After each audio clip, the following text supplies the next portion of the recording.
Hi,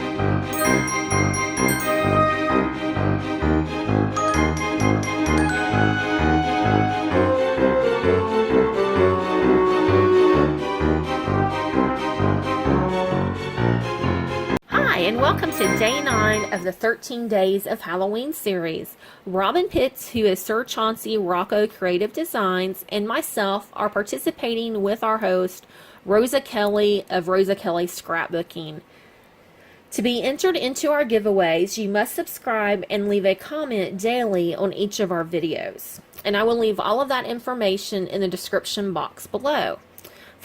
So for today, I have created an altered book. And I have used the paper Bewitched by Echo Park. I'll show you the pad here real quick so you can see all the different papers in the collection.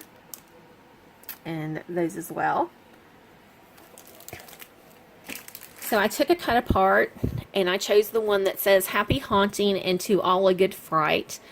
And then I took this frame, which was a frame from one of the lanterns I made a few days ago, and I just cut it out of the orange glitter cardstock as well as purple cardstock, and just had it ever so slightly, the purple cardstock ever so slightly, not lined up, just to give it a little bit of a shadow and some more depth. And then I used some black cheesecloth underneath of it, and then some of this orange tulle. And some of the paper I put over a page in the book. And then on the edges I used different distress inks just to make it look old.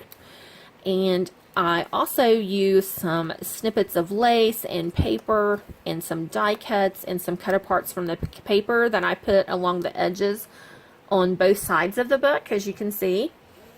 And I also used some of my handmade flowers with just some rhinestones from probably Michael's and Hobby Lobby. And of course some more of that tulle trim. I just can't get enough from the Dollar Tree of it. I absolutely love it. I love the sparkle. And some more of the vine from Michael's.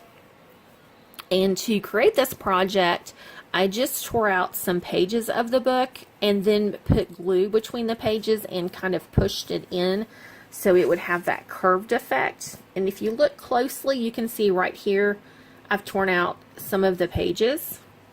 I don't know if you can really see them on this side, but this side you can kind of see right there. So I just tore out chunks of the book about halfway and then put glue between the pages and just push them together like that to give me that fanned out effect that I was looking for. So it's not a real difficult project, and it comes together fairly quickly. It just takes time putting the glue in between the pages. And I also did put a couple layers of chipboard under the matted picture. So I hope that you like what I have created for you today. I'd love to hear your comments and tell me what you think. So make sure to have a spooktacular day, and thanks for watching. Bye bye.